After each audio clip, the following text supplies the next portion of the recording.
Friends, this is Madhu and welcome to our YouTube channel M with Madhu. दोस्तों, इस video में हम 2013 में आए ईवीएस के पोर्शन को डिस्कस करेंगे। इससे पहले 15 क्वेश्चन हम उसके डिस्कस कर चुके हैं, आप प्लेलिस्ट में जाकर देख सकते हैं। आगे के बचे हुए 15 क्वेश्चन को हम डिस्कस करते हैं। तो चलिए स्टार्ट करते हैं। 16th क्वेश्चन है कि रात में जागने वाले जानवर हर चीज को, आपके ऑप्शंस है, हर रंग में देख सकते हैं। सेकंड है केवल काली और सफेद ही देखते हैं। थर्ड है केवल हरे रंग में ही देख सकते हैं। और फोर्थ है केवल लाल रंग में देख सकते हैं। तो आपको बताना है कि जो जानवर रात को जागते हैं वह हर चीज को किस रंग में देखते हैं। तो किस रंग में देख सकते हैं? वह हर चीज को केवल काली और सफेद ही देखते हैं। ठीक है, रात में जागने वाले जानवर हर चीज को काली और सफेद ही देखते हैं। 17th क्वेश्चन है कि हाथियों के झुंड के बारे में सही कथनों को चुनिए। यहाँ आपको कुछ कथन दिए गए हैं हाथियों के झुंड के विषय में, आपको उनमें से सही कथन को चुनना है। तो फर्स्ट है कि हाथियों के झुंड में केवल हथनियां और 14 से 15 वर्ष के बच्चे ही रहते हैं। बी है हाथियों के एक झुंड में किसी एक ही परिवार के सदस्य होते हैं। सी है झुंड की सबसे बुजुर्ग हथनी ही पूरे झुंड की नेता होती है। और डी है एक झुंड में हथनियां और बच्चों की संख्या कितनी भी हो सकती है। यह आपका एनसीईआरटी में दिया हुआ फैक्ट है। इससे पहले हम इसको डिस्कस कर भी चुके हैं एनसीईआरटी कंटेंट की वीडियो में। तो इसका आंसर क्या होगा? इसका आंसर होगा ऑप्शन थर्ड, यानी कि ए और सी। ए में है कि हाथियों के झुंड में केवल हथनियां और 14 से 15 वर्ष के बच्चे ही रहते हैं। सी है कि झुंड की सबसे बुजुर्ग हथनी ही पूरे झुंड की नेता होती है। ठीक है, नेक्स्ट क्वेश्चन है कि पंखुड़ियों के अंदर फूल के बीच में कुछ पतली पाउडर जैसी रचनाएं दिखाई देती है, जिन्हें कहते हैं। आपके ऑप्शंस है वर्तिकाग्र, परागकोश, पराग या फिर मूलांकुर। अब आप देखिए, इस फूल को देखिए, इसके बीच में आपको जो ये फूल पे येलो पार्ट दिखाई दे रहा है, ये इसको क्या बोलते हैं? इसके विषय में पूछा गया है कि इसे क्या कहते हैं। तो इसे क्या कहते हैं? हम इसे कहते हैं पराग। फूल के बीच में जो येलो पार्ट दिखाई दिया हुआ है, इसे पराग कहा जाता है। ठीक है, 19th क्वेश्चन है कि यदि आप रेलगाड़ी द्वारा अहमदाबाद जाते हैं तो आपको रेलवे स्टेशन पर अधिकतर बेचने वाली खाने की कौन सी चीजें बेचते मिलेंगे। आपके ऑप्शंस है ढोकला, चटनी, नींबू वाले चावल। सेकंड है छोले भटूरे तथा लस्सी। थर्ड है इडली चटनी और वड़ा चटनी। फोर्थ है पूरी साग तथा ठंडा दूध। जब आप अहमदाबाद यानी कि गुजरात जाते हैं तो आपको रेलवे स्टेशन पर क्या बेचते हुए दिखाई देंगे? इसका आंसर होगा ऑप्शन फर्स्ट, यानी कि ढोकला, चटनी, नींबू वाले चावल। जो ढोकला है वह गुजरात का प्रसिद्ध व्यंजन है। ढोकला गुजरात में बहुत ज़्यादा खाया जाता है। गुजराती लोग ढोकले को बहुत अधिक पसंद करते हैं। तो क्या अहमदाबाद में क्या बेचते मिलेंगे स्टेशन पर? ढोकला, चटनी और नींबू वाले चावल। नेक्स्ट क्वेश्चन है कि पक्षी अपनी गर्दन बहुत अधिक हिलाते हैं, इसका कारण है। आपके ऑप्शंस है उड़ सकते हैं। सेकंड है पक्षियों की आंखों की पुतली घूम नहीं सकती। थर्ड है पक्षियों की आंख छोटी होती है। फोर्थ है उनके कान पंखों से ढके होते हैं। तो क्यों हिलाते हैं पक्षी अपनी गर्दन? इसका आंसर होगा ऑप्शन सेकंड, यानी कि पक्षियों की जो आंखों की पुतली होती है वह घूम नहीं सकती, इसलिए पक्षी अपनी गर्दन, पूरी गर्दन को ही घुमाकर इधर उधर चीजों को देखते हैं।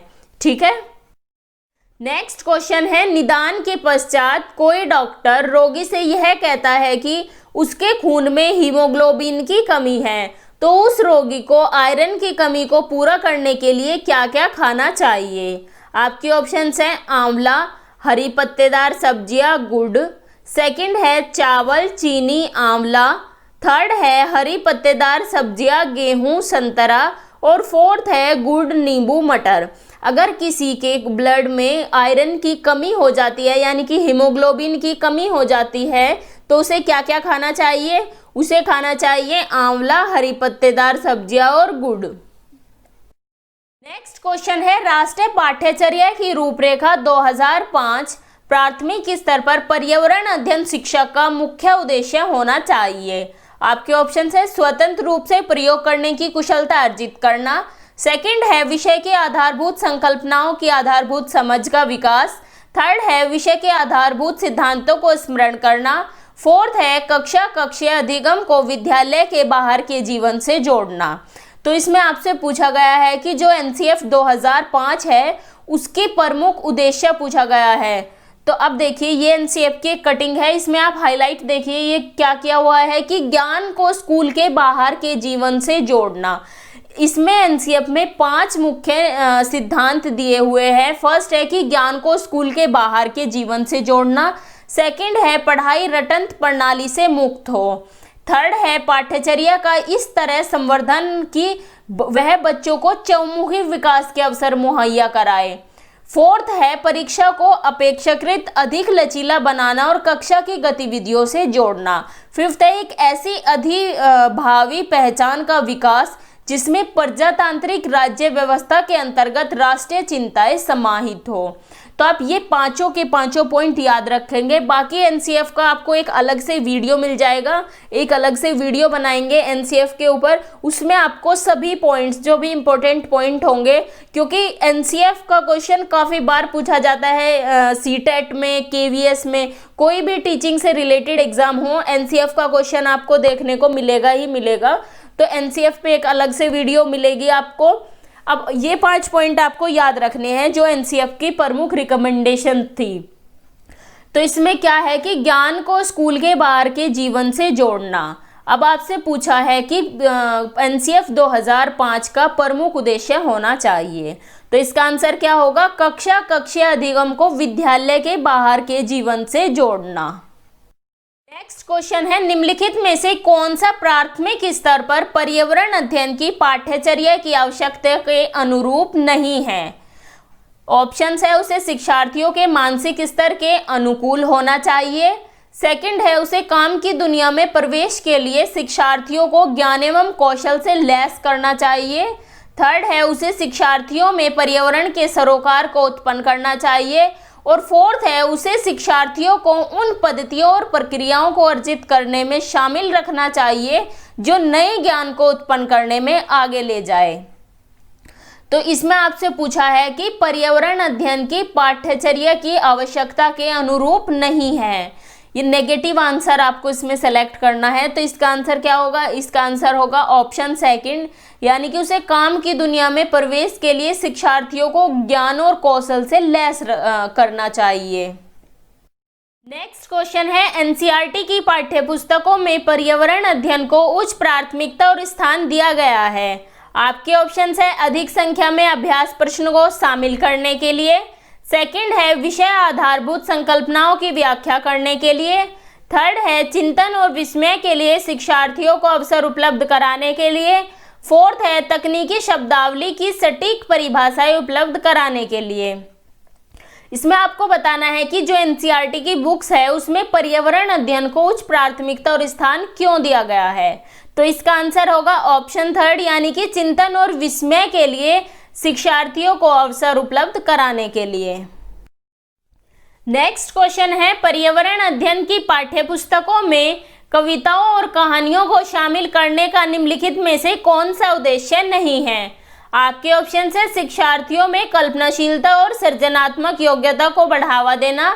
सेकंड है विषय में रुचि का विकास करना। थर्ड है नित्य और एकरस विषय वस्तु में बदलाव करना। और फोर्थ है शिक्षार्थियों को आनंद और मजे उपलब्ध कराना।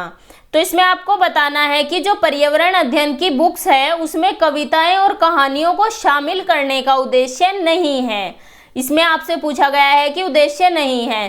फर्स्ट पॉइंट है शिक्षार्थियों में कल्पनाशीलता और सृजनात्मक योग्यता को बढ़ावा देना। बिल्कुल ये तो उद्देश्य है, इससे बच्चे ताकि क्रिएटिव बने, कल्पनाशील बने। सेकंड पॉइंट है विषय में रुचि का विकास करना, बिल्कुल ये भी उद्देश्य है। थर्ड है नित्य और एकरस विषय वस्तु में बदलाव करना, यह नहीं है, क्योंकि इससे बच्चे कंफ्यूज, जब बार बार विषय वस्तु में बदलाव होगा तो इससे बच्चे कंफ्यूज हो जाएंगे। तो इसका उद्देश्य नहीं है नित्य और एकरस विषय वस्तु में बदलाव करना, यानी कि 25 का होगा ऑप्शन थर्ड, नित्य और एकरस विषय वस्तु में बदलाव करना। 26 क्वेश्चन है पर्यावरण अध्ययन की एक अच्छी पाठ्यचर्या को बच्चे के प्रति सही, जीवन के प्रति सही और विषय के प्रति सही होना चाहिए। पाठ्यचर्या की निम्नलिखित विशेषताओं में से कौन सी उपरोक्त आवश्यकताओं को पूरा नहीं करती है? आपके ऑप्शन है, यह शब्दावली और परिभाषाओं पर अधिक बल देती है। सेकंड है, यह भय एवं पूर्वाग्रहों से मुक्त होने के लिए मूल्यों को बढ़ावा देती है। थर्ड है, यह विषय को एक सामाजिक प्रक्रम के रूप में देखने के लिए शिक्षार्थियों हेतु आवश्यक है। फोर्थ है, यह शिक्षण अधिगम प्रक्रिया पर अधिक बल देती है। तो आंसर क्या होगा इसका आंसर होगा ऑप्शन फर्स्ट, यानी कि यह शब्दावली और परिभाषाओं पर अधिक बल देती है। 27वां क्वेश्चन है, नलिनी कक्षा 3 के शिक्षार्थियों को जानवर हमारे साथी प्रकरण से परिचित कराना चाहती है। प्रकरण को और अधिक रोचक तरीके से प्रस्तुत करने के लिए निम्नलिखित में से कौन सी युक्ति सर्वाधिक उपयुक्त होगी? आपके ऑप्शन है, शिक्षार्थियों को पाठ्यपुस्तक में जानवरों के दिए गए चित्रों को दिखाने के लिए कहना। सेकंड है, विभिन्न जानवरों के चित्रों को प्रदर्शित करने वाले चार्ट का प्रयोग करना। थर्ड है, विभिन्न जानवरों के चित्रों को श्यामपट्ट पर बनाना। फोर्थ है, जानवरों तथा उनकी उपयोगिता पर आधारित फिल्म प्रदर्शित करना। अब जो नलिनी है वह कक्षा 3 के शिक्षार्थियों को जानवर हमारे साथी प्रकरण पढ़ाना चाहती है, तो इसके लिए सबसे अच्छा मेथड कौन सा होगा? इसका आंसर होगा ऑप्शन फोर्थ, यानी कि जानवरों तथा उनकी उपयोगिता पर आधारित फिल्म प्रदर्शित करना। फिल्म दिखाने से क्या होगा, यहाँ ऑडियो विजुअल टूल यूज होगा, इससे बच्चे एक्टिव होकर चीज़ों को सीखेंगे, सक्रिय रूप से बच्चों की इसमें भागीदारी होगी। तो इसका आंसर होगा ऑप्शन फोर्थ। नेक्स्ट क्वेश्चन है, कक्षा 5 की एनसीईआरटी की पर्यावरण अध्ययन की पाठ्यपुस्तक में प्रत्येक पाठ के अंत में एक खंड को शामिल किया गया है कि हम क्या समझे। यह सुझाव दिया गया है कि इस खंड में शामिल प्रश्नों के उत्तरों का सही या गलत के रूप में आकलन नहीं किया जाएगा। यह परिवर्तन इसलिए किया गया है क्योंकि आपके ऑप्शन है, यह आकलन में विषयनिष्ठता को कम करता है। सेकंड है, इस स्तर पर बच्चे सही उत्तर नहीं लिख सकते। थर्ड है, यह आकलन में शिक्षकों को सुविधा बढ़ाता है। फोर्थ है, यह जानने में शिक्षक की सहायता करता है कि बच्चे कैसे सीख रहे हैं। जो हम क्या समझे में क्वेश्चंस दिए हुए होते हैं, जब बच्चे उनके आंसर करते हैं तो शिक्षक को यह जानता है कि बच्चे किस तरीके से सीख रहे हैं। उनके आंसर से, बच्चों के आंसर से शिक्षक को यह जानने में मदद मिलती है कि बच्चे जो पाठ है या प्रकरण है उसे किस तरीके से सीख रहे हैं। तो इसका आंसर होगा ऑप्शन फोर्थ, यानी कि यह जानने में शिक्षक की सहायता करता है कि बच्चे कैसे सीख रहे हैं। नेक्स्ट क्वेश्चन है, प्रयोगशीलता, खोजना, जांच पड़ताल और प्रश्न पूछना पर्यावरण अध्ययन के सक्रिय अधिगम के अनिवार्य तत्वों का निर्माण करते हैं। एक शिक्षक खाना जो हमें खाना चाहिए की संकल्पना के बारे में बताने के लिए निम्नलिखित गतिविधियों की व्यवस्था करता है। कौन कौन सी गतिविधि है? फर्स्ट है, प्रकरण पर एक वीडियो दिखाता है। सेकंड है, श्यामपट्ट पर उस प्रकार के सभी भोज्य पदार्थों का चित्र बनाता है। थर्ड है, विभिन्न भोज्य पदार्थों के उदाहरण देता है, प्रत्येक में अनिवार्य तत्व बताता है। फोर्थ है, शिक्षार्थियों से कहता है कि सभी संभावित स्रोतों से संबंधित जानकारी एकत्रित करें। उपरोक्त 4 गतिविधि में से कौन सी सक्रिय अधिगम को संतुष्ट करती है? जो ऊपर 4 गतिविधि दी हुई है उसमें से आपको बताना है कि कौन सी गतिविधि में बच्चे सक्रिय रूप से भाग लेते हैं। तो इसका आंसर होगा ऑप्शन फोर्थ, यानी कि शिक्षार्थियों से कहता है कि सभी संभावित स्रोतों से संबंधित जानकारी एकत्रित करें।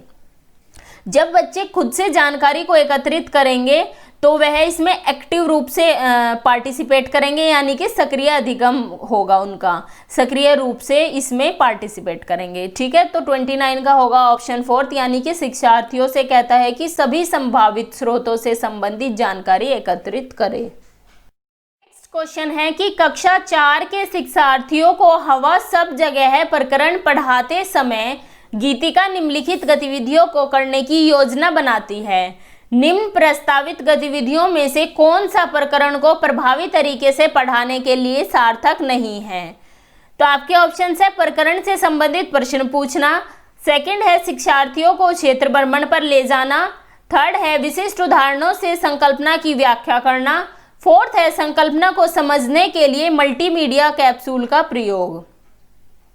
तो आपको बताना है कि हवा सब जगह है प्रकरण पढ़ाने के लिए इनमें से कौन सा तरीका या कौन सी रणनीति सार्थक नहीं है।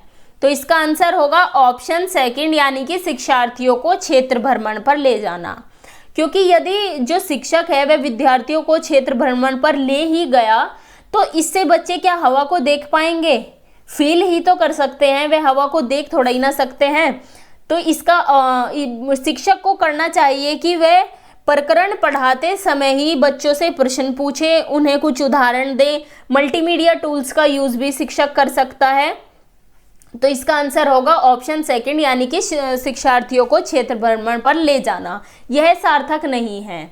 ठीक है, तो ये थे सीटेट 2013 में आए ईवीएस के कुछ क्वेश्चंस। आई होप कि आपने सभी अच्छे से समझे होंगे। यदि आपकी कोई क्वेरी है इनसे रिलेटेड, वो आप कमेंट बॉक्स में पूछ सकते हैं। तो चलिए मिलते हैं आपसे नेक्स्ट वीडियो में। Thanks for watching. अगर आपको वीडियो अच्छी लगी हो तो इसे लाइक करें, अपने व्हाट्सएप स्टडी ग्रुप में शेयर करें और चैनल को सब्सक्राइब करें और साथ ही बेल आइकन को भी प्रेस कर दें, जिससे आपको वीडियो के लेटेस्ट नोटिफिकेशंस मिलते रहें।